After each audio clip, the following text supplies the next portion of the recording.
So na naman po, napaka-poging unit ang ating susubukan ngayong hapon mga kabeng-beng. Big shoutout sa ating kabeng-beng na si Sir Roski Fiel ng Misamis Occidental. Sir, ito na po ang yung unit Sir Roski Fiel ng Misamis Occidental. So, pistol rifle na manlapat po. Manlapat pistol rifle na gawa ng original manlapat maker natin. Ayan, napaka-pogi. So, iba talaga ang original manlapat pistol rifle mga kabeng-beng. So, ayan po, naka-offset siya mga kabeng-beng. Yan po ay 30 to 40 shots. Then, 3 cock po yung unit, no? So, pag sinabing 3 cock, tatlo po yung kanyang lakas. Pwede siya sa, meron siya mahina, meron siya medium, tapos yung pinakamalakas po niya yung 3 cock po, no? Then, makikita nyo naman po, napaka-pogi, iba talaga, di ba?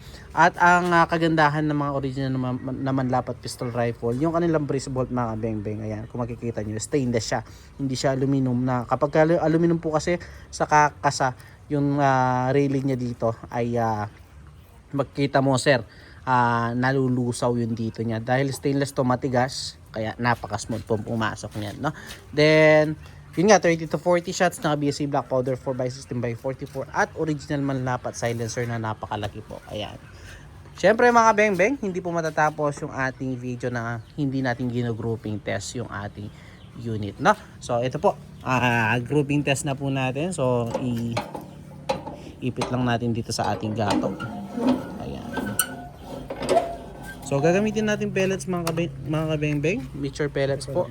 Undersized and sorted straight from the box ng mga bala. So ayun po yung ating steel plate, no?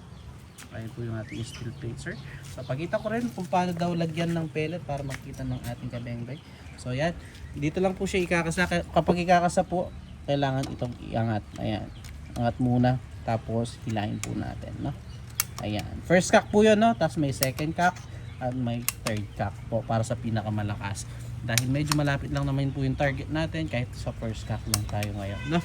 Tapos ayun po, kung makikita nyo, mag-open po yung lagayan ng pellet. Lagay lang po natin yung ating pellet doon. Ayan, siguro din na wag baligtad, no?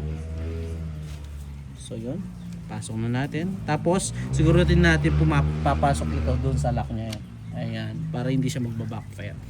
So ito mga kabeng-beng, subukan pa po natin. Ayun po yung ating steel plate. Subukan po natin mga beng-beng. First shot po tayo. First shot po. First shot.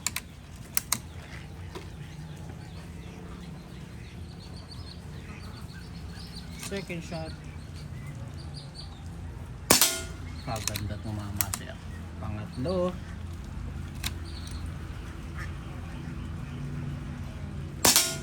Pang-apat.